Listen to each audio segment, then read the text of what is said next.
Hello friends, welcome to Sekho. In this video I am going to solve exercise 1.5 of your textbook.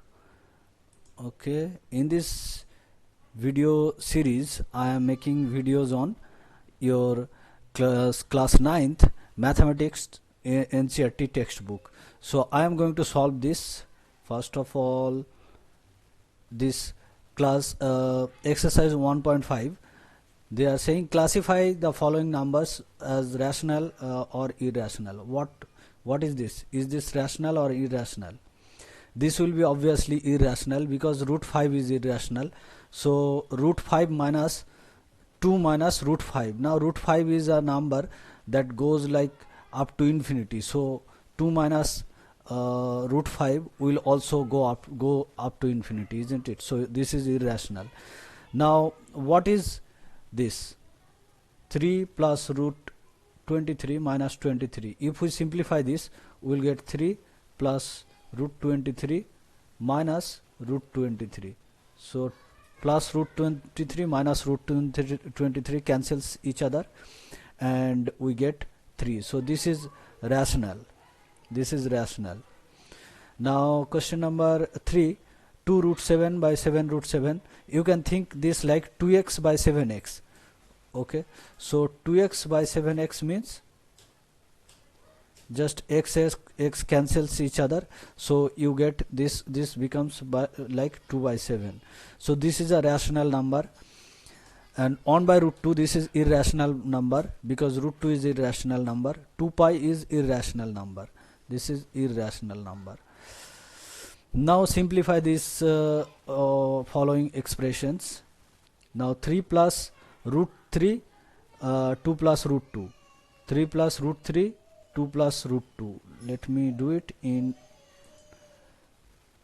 here. 3 plus root 3 and into 2 plus root 2. So you multiply this 3 into 2, so 3 into 2 and then plus 3 into root 2, 3 into root 2 plus root 3 into 2, root 3 into 2 plus root 3 into root 2, root 3 into root 2. So this is 6, this is 3 root 2 plus 2 root 3 plus root 6, you say. So this is actually irrational number. This is not rational number. Okay, because here we have root 2, root 3 and root 6. So this is irrational number. So okay, anyway, here they have told us to simplify this. Okay, so let's simplify it. So what will be, can we simplify it? Even more simplification is possible? No, this is what we have to write here. Okay, no further simplification is possible. So this is the simplified form.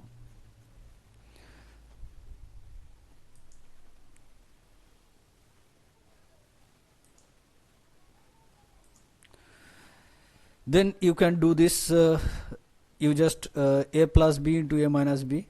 This is a square minus b square. You can just do like this. So this will be 9 minus 3, that means it will be 6. So this will be 6. Now this is important question. This is important question. In this question they are saying that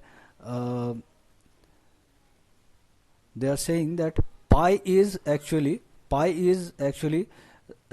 circumference of a circle by its diameter. So pi is this circumference. This is circumference C by its diameter d. So this is equal to pi, but we said that pi is irrational number and it cannot be written like p by q. But here we are writing it as ratio of two numbers. But here what we are missing is pi is irrational number, so it cannot be written like p by q, where we have to remember this, where p and q are integers. Okay, integers. But in this case, c and d, these are not integers. Maybe these are not maybe this is certainly not integers. If we take d as integer, then c will not be integer at all.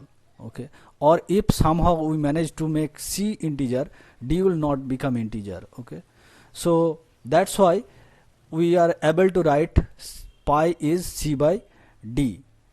Okay, so this is the reason why pi is written like that. Okay, so there is no contradiction at all. So this is what you have to say, that okay, pi cannot be written like p by q, where p and q both are integers, but in this case we cannot say that c and d both are integers. Okay, so this is how there is no contradiction. Represent root 9.3 on the number line. I have already shown you how to represent any number, any root x, how to represent any root x on the number line. What you have to do, you have to first draw x. Okay, draw x, then you have to take extra 1 unit, then you have to find the middle point between this and that. You have to find the middle point, then you have to take this much as radius, and you have to draw a half circle, and then you have to actually connect this. You have to draw a perpendicular line to this line, and this line where it will touch, let us say this is point P, then PQ becomes root x. Actually PQ becomes root x, and you take this much in your ruler compass and just cut on the number line, so that will be root x. I have proved already, I have shown you already in the previous video. Okay, so this is also done. Now what is the next question? So next question is rationalize the denominators of the following. So 1 by root 7, you just multiply root 7 by root 7. If you multiply same numbers in the numerator and denominator, this number does not change. So 1 by root 7 is equal to this number. 1 by root 7 and this number are exactly same. So in the denominator it becomes 7, so it becomes 7 by root 7 by 7. So this is how you denominator is rationalized. Here what you have to do, here you have to multiply this, like this can be written as root 7 plus 6 by root 7 minus 6 into root 7 plus 6. Okay, so this becomes, in the denominator it becomes root 7 square minus 6 square, that means 7 minus 36, and in the numerator it becomes root 7 minus 6, so it is, what is it, minus 29 and root 7 minus 6. So this is the answer. And you can do same thing here also. You have to multiply in the numerator and denominator root 5 minus root 2. Here you have to multiply root 7 minus root 7 plus 2 in the denominator and the numerator.